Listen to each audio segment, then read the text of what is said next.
Well, there's definitely a lot going on in the NFL right now between division round playoffs and new hires. Starting with the Giants announcing on Friday that they hired Bills assistant GM Joe Schoen as their new GM. One of many expected changes for the Giants organization. In Buffalo, Schoen helped draft Josh Allen and completed a lot of successful trades for Micah Hyde, Jordan Poyer, and Stephon Diggs. And Schoen has stated that he hopes to bring the same success back to the Giants roster. And of course, one of Schoen's first decisions will be the hiring of the new head coach. One of the top names in the search has been another member of the Bills organization, the offensive coordinator, Brian Daboll. And do you guys think that the hiring of Schoen is a move to bring Daboll to the Giants? You're either going to get Daboll or you're going to get Leslie Frazier, is my pick, is my guess. So it's going to come down to what Schoen wants in terms of a head coach and what's best for the Giants. I think the Giants need to move away, just like the Chicago Bears need to move away, and I think a lot of, NFL teams need to move away from an X's and O's head coach. I think a head coach should be someone who sets the culture, sets the direction, a la Mike Tomlin, a la Pete Carroll, a la Belichick, a la Bruce Arians to some extent. You go in there, you implement your system, but then you say, all right, OCDC, you guys call the plays. I'm giving you what I like, and I'm trusting you. So I think that's where the Giants need to head. Who's a better candidate for that, Daboll or Leslie? I can't say either or maybe neither one of those two. You don't know if they're going to take a look at a guy like Marvin Lewis, who never won anything in Cincinnati, but he got Cincinnati to the playoffs a couple times, and for the Giants, that's a step in the right direction. Or, you can throw in Brian Flores, who was unceremoniously, in my opinion, fired by the Dolphins because what head coach that's available to you, unless they already have one in mind, is going to get you more out of Tua than Brian Flores was able to, especially after the horrible start to the year they had. This all being said, I just think that the Giants did themselves wonders by going out and get Schoen, solely because, you look at this past lull in New York Giant football, since Eli Manning left, and you got to say that I want to say that their approach has just been wrong year after year after year in terms of how and get better. And it's always felt like their solution was draft skill, retool at skill. Everything else will kind of just fall into place. And, you maybe see an introduction of a guy like Blake Martinez this past year who gets injured, but, maybe that's a step in the right direction from the old regime. With Schoen taking over, I think, as Annabelle, you pointed out so well, he does a great job at evaluating talent and making trades for talent that will help win the football game. A guy like Stephon Diggs, you had to give up some stuff to get him, but what an impact he's had in terms of production for the Buffalo Bills. Same with their entire secondary, Poirier and Hyde, both guys brought in. Just a really good job of evaluating talent and taking that to the next level. And then out of the draft, you mentioned Josh Allen, which a lot of people were saying a reach at the time, how wrong they've been. But also, where else have they been drafting? They've been drafting both on the O-line and the D-line. And that's, in my opinion, has always been and will always be the philosophy to winning football, is being good in the trenches. And the Giants are not good on either end. So I think that Shane's going to have a lot of work to do, but it's a step in the right direction because, we've seen Buffalo emerge from what was terrible football for the better part of 15 years. I'm not saying the Giants have been bad for 15 years, but recently they've been bad enough for you just to be like, they have been boring for 15 years. This whole process has been shockingly transparent from the Giants. They've been on Instagram, they've been announcing each interview, providing a whole rundown on each candidate, what his qualifications are, compared to what I'd call a sham of a GM search the Giants had when they hired Dave Gettleman in 2018. This was a much, much better process. I think John Mara finally realized that the franchise is fundamentally broken. I was at the Week 17 game, or Week 18 game rather, against Washington. The stadium was 25% filled, 75% empty. It was sad. There was booing. It was cold. It was miserable. I think he was there too, and he realized that this franchise is broken. Joe Judge is not the guy. Dave Gettleman is not the guy. It seemed like Joe Schoen and 49ers Vice President of Player Personnel Adam Peters were the two finalists, sort of. Peters in San Francisco has got a great reputation for scouting talent, similar to Schoen, and making effective choices late in the draft. People like Deebo Samuel in the second round, Peters was a part of. Schoen has also been great, as you said, Annabelle, as part of the Bills' kind of rebuild and renaissance, whatever you want to call it. I was a fan of Peters just because of the way other executives and people were talking about him as like the best talent evaluator in football. And talent evaluation is really where the Giants, I think, have been awful in the last decade, whether it's in the draft, free agent signings like Kenny Golladay, putting money in the wrong places, like you said, Keenan, investing in skill positions when the trenches are not set. With that being said, I still really like the Schoen pick. You got 2 first-round picks this year, 2 top 10 picks. I think they got to go O-line, maybe get an edge rusher too. Sure up the trenches, but as a Giants fan, when that game ended against Washington in the final week of the regular season, I was pretty depressed about the way the franchise was going. There were rumors about us keeping Joe Judge. Gettleman was retiring, but he got to ride off into the sunset for some reason, despite ruining the franchise. But right now, compared to where I was a month ago, a lot more hopeful with Schoen as the general manager. I think I'd like Dable. I think we need an offensive mind at head coach. I wouldn't be mad at Leslie Frazier or Brian Flores, but I still like the Schoen pick, and I'm really excited about where the Giants are going. Yeah, definitely. And one thing I wanted to point out about Schoen is he just has amazing scouting experience, and I really think that the Giants need to improve their drafting. At this point, a lot of people are thinking Saquon was the wrong choice. He's injury prone. So I really think that the Giants need to get back on their drafting, and I think Schoen might be the answer for them. Yeah, and I think, you look at this upcoming draft, and it's very, I don't want to say non-skill dominant, because, you look at this draft board, and there's good guys to pick up, but it's a lot of OT, DT, edge rush, corners, safeties.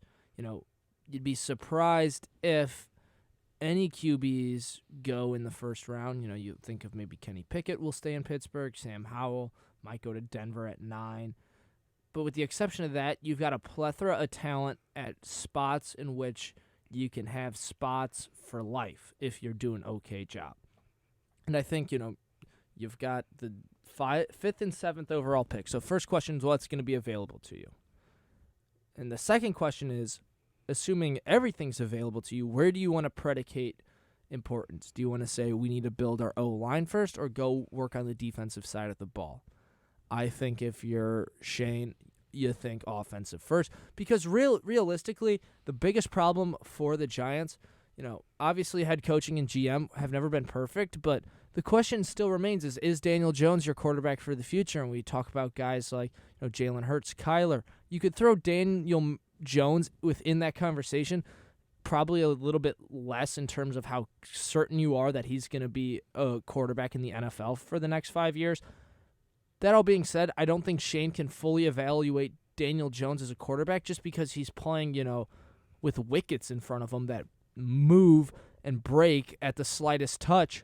So I think for Schoen to get a better grasp on this offense as a whole, you're going to have to wait and see what you can get out of the draft. I wouldn't be surprised if they took Ikem Ekwonu from NC State, offensive tackle, 6'4", 320. Just looks like he could be a guy that you can build around for years and years to come. And then there you get the 7th overall pick via Chicago. There's rumors of if Kyle Hamilton, superstar safety from the University of Notre Dame, George Karlaftis from Purdue, a really strong edge rusher. Got Charles Cross from Mississippi State, an offensive tackle. The list goes on and on as to what might be available. You just can't mess this up if you're Schoen. You have to get somebody at both picks that's going to impact this team positively moving forward. Exactly. And the Giants' offense this year was so incredibly awful. It was almost like watching a high school football team that's not very good. That they've got a quarterback who can't throw the ball, but it's what you got. That's who goes to your high school, and it's just tough to watch. They couldn't throw plays down the field more than 10, 15 yards. The running attack was awful with Saquon. Devontae Booker arguably was more effective than he was. Not arguably. Statistically, Devontae Booker was more effective than Saquon Barkley this year. But One of the picks 100% has to be offensive line. When you look up and down the line, really the only guy who took strides this year is Andrew Thomas, who was your first-round pick a few years ago. He's the only guy that really is keepable. Nick Gates got injured early in the year. He was good at center last year. Maybe he could be a piece, but there's still holes there. Some Giants fans want to go O-line. I don't think that's really smart because there's so many other holes on the team. Yeah, the Giants defense kept them in games this year, but there's still holes. They need an elite rusher. Azeez Ojulari had a very good year, the Giants' second-round pick, as an edge rusher, but the Giants need an elite way to rush the passer because when you put the secondary under that much pressure, the Giants get torn apart, especially against good teams. And for the most part, the defense this year was bend, don't break. They've got some guys on contracts like Blake Martinez. This is going to be the last year of his contract. James Bradbury will still be there. Logan Ryan. There are pieces on defense. Xavier McKinney had a very good year in the secondary. I think going O-line would not be wise. I think one of these two picks has to hit for sure. I would hope that both hit. This could really turn the franchise either in the right direction or the wrong direction. If you mess these two picks up, you were smart last year in the draft. Dave Gettleman was trading back, getting Tony, who looks like he's got skill, but he just can't stay on the field. But the more important part of that trade is getting the two picks for this year. The Giants, the core of the football team is awful right now, the offensive line, defensive line, and that has to be addressed by Joe Schoen. For sure. And I think a follow-up question to that, something really important is that the Giants are among 8 teams looking for a new head coach. And we all know that the Giants head coaching job comes with a big cost with the New York market and questions about big names like Daniel Jones and Saquon. The Giants have always been a gold standard in the NFL, and the organization is obviously looking to live up to this reputation once again, as we were discussing. So what do you guys think what pressures do you think this puts on the new hire? And do you think it makes the position less attractive in comparison to the other openings in the league? I would say 2 things. One, the Giants as a gold standard in the NFL, much like the country of the United States, we've been off the gold standard since the 70s into the 80s. That's about the last time I would consider the New York Football Giants to be a gold standard. Second, I think it makes it more attractive, and I think especially if they get Dable, this could be the start of something really positive for the New York Giants. Because I think the hardest thing, whether it's displayed or not, is when a head coach and a GM, neither of which are at the club where the other one is brought in. I mean, normally without a GM there, you won't have a head coach that's been there. But the relationship between head coach and GM is so important in the National Football League because it can truly project it whether a team's going to succeed or whether it's going to fail. Look no further than the Chicago Bears. You had Matt Nagy and Ryan Pace, 2 guys that didn't really know what the heck they were doing and trying to make up an offense as they went along.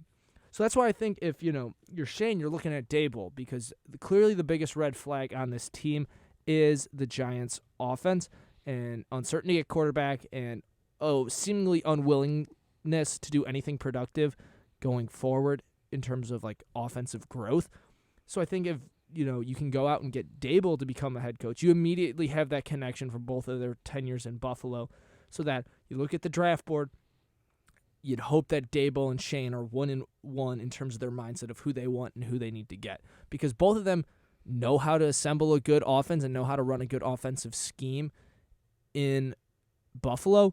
And now they're not saying they have to start from scratch because I think there are pieces on that offensive unit for the Giants that can stay long term. But for the Giants moving forward, if you go out and get Dable, it becomes significantly easier in terms of a transition and in terms of cohesion in the front office. That being said, if it's not Leslie Frazier or Brian Dable, I don't think it helps or hurts. Shane coming from what has become a successful operation in Buffalo obviously is more reassuring than if he had come from somewhere else. But it's still the question of, do you want to take on the perennial dumpster fire that is the New York Football Giants? I don't know. I don't think it hurts. I don't think it helps. It only hurts because, of who the team is. Definitely doesn't hurt you in terms of Shane being disliked. The only question is if you're not going to go out and get a Bills guy, and Schoen doesn't pan out, was he worth it? We'll just have to wait and see. That is the question. Watching that Bills-Patriots game last weekend, sure, it's anecdotal evidence, and it's one game, and it probably, in the grand scheme of things, isn't that big of a deal. But watching the offensive clinic the Bills put on, I was thinking to myself, if the New York Giants could have a fraction of this in the next 5 years or so, I'd be happy. I think watching this offense this year took a couple years off my life, just how awful it was. I went to 3 games in person, and it was miserable. And if I think Dable is the right way to go. I think an offensive mind is the right way to go. So if it's not Dable, I think it'd probably be Leslie Frazier or Brian Flores, and then I'm not sure about the direction we're going. I think Dable is the clear choice. I think it'd be a nice tandem, Dable and Joe Schoen. And as a Giants fan, I'm hopeful, reluctantly hopeful, very reluctantly hopeful. But things are looking bright because they couldn't really look any darker based on how this last year went. I mean, it was dim. It was a rough year. I think with Schoen and Dable, I would expect the Giants to pick a head coach pretty soon now. They've been very fast about this whole process, which I've been impressed with. I think Schoen and Dable are my 2 picks, and I'm excited to see where this Giants franchise goes. And I think, the only way that if it's prolonged, it probably means you're getting a guy that's still in the playoffs, which is a good You're sign. right, yeah. In terms of them fully committing to the interview process as well as, them being available to accept a head coaching gig. So part of the Giants fan base maybe wants to get this over with, but there is something beautiful in it taking a little while longer, to get a head coach if he's still coaching in the playoffs. This all being said, I think when you break down who's looking for a head coach, Chicago, Minnesota, Houston, Miami, the New York Giants, Vegas, even though they still might be rolling with an interim, Jacksonville, even though they might still be rolling with an interim. I think there's a lot of space in that gap in terms of if you're not going with a Bills guy, I'd still say the Giants are one of the more premier locations because of legacy, because it's New York, but also because you're confident that if you go there and you're a head coaching candidate, you can turn things around because, as you said so perfectly, Nick, this season was short of anything positive. I think in that last game when they ran that QB sneak backed up inside the own 5-yard line, there's just a collective groan from New York Giant fans worldwide. I was there. I was cold. It was just, and a quarterback sneak on 3rd and 9 when you're cold and you're already miserable, just the worst thing. I couldn't believe it. Yeah, and I think for the Giants moving forward, that's just got to be the end goal, is to avoid that, because it's one thing if the product's no good, but when there's really no upside and nothing fun to look forward to, if you look at teams that are struggling across the league, a lot of them have a silver lining. Will Justin Fields be a future quarterback of the league? Will Trevor Lawrence pan out? These are okay questions to ask yourself, and the Jags ended their season on a high note, knocking the Colts out of the playoffs. The Bears ended the season in Bears fashions, but they did wipe the floor with the Giants a week prior, so that was positive. Just for the Giants right now, in terms of how excited this fan base could be, it's probably on par with the Houston Texans, where there's no known upside, and from a football standpoint, that is just the exact opposite of where you want to be. Thank you so much to Annabelle for hopping on and providing us with that headline.